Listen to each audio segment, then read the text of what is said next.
ప్రకృతి నేస్తాలైన శ్రీరుద్ర వారి మట్టి గణేశ విగ్రహాలు ఇప్పుడు అన్ని రత్నదీప్ స్టోర్స్ లో లభ్యం. త్వరపడండి. తెలుగు రాష్ట్రాల్లో గత 4-5 రోజులుగా భారీ వర్షాలు కురిసిన విషయం తెలిసిందే. ఈ వర్షాల దాటికి కొన్ని చోట్లయితే ఊళ్లకు ఊళ్లే నీట మునిగిన పరిస్థితి. పదుల సంఖ్యలో స్థానికులు గల్లంతై ప్రాణాలు కోల్పోగా అనేక మంది ప్రాణాలతో బయటపడ్డారు. ఇటు భారీగా ఆస్తి నష్టమే కాకుండా ప్రాణ నష్టం కూడా సంభవించింది. ప్రధానంగా ఏపీలోని విజయవాడ, తెలంగాణలోని ఖమ్మం నగరాలు వరద నీటిలో మునిగి ప్రస్తుతం చిగురుటాకులాగా వణుకుతున్నాయి. లోతట్టు ప్రాంతాలన్నీ జలమయమై వాహన రాకపోకలు పూర్తిగా నిలిచిపోయాయి.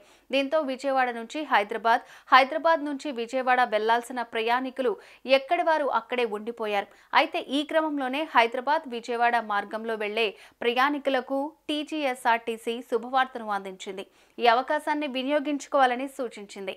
ఇంతకు టీజీఎస్ఆర్టీసీ తాజాగా ప్రకటించిన ఆ గుడ్ న్యూస్ ఏంటనే పూర్తి వివరాలు ఇప్పుడు తెలుసుకుందాం.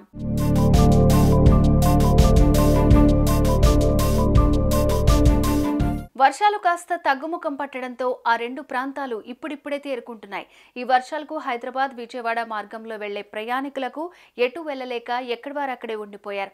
కాగా వాహన రాకపోకలు మెల్లమెల్లగా ప్రారంభమవుతున్నాయి. అయితే హైదరాబాద్ విజయవాడ మార్గంలో వెళ్లే ప్రయాణికులకు గుడ్ న్యూస్ ను అందించింది. ఆ మార్గంలో రాకపోకలు సాగించే వారి కోసం టికెట్ ధరలో 10% రాయితీని కల్పిస్తూ ఆర్టీసీ నిర్ణయం తీసుకుంది. రాజధాని ఏసీ సూపర్ లగ్జరీ బస్సుల్లో ఈ రాయితీ వర్తించనుందని ప్రకటించింది. ఈ డిస్కౌంట్ సదుపాయాన్ని ప్రయాణికులు సద్వినియోగం చేసుకోవాలని టీజీఎస్ఆర్టీసీ కోరింది.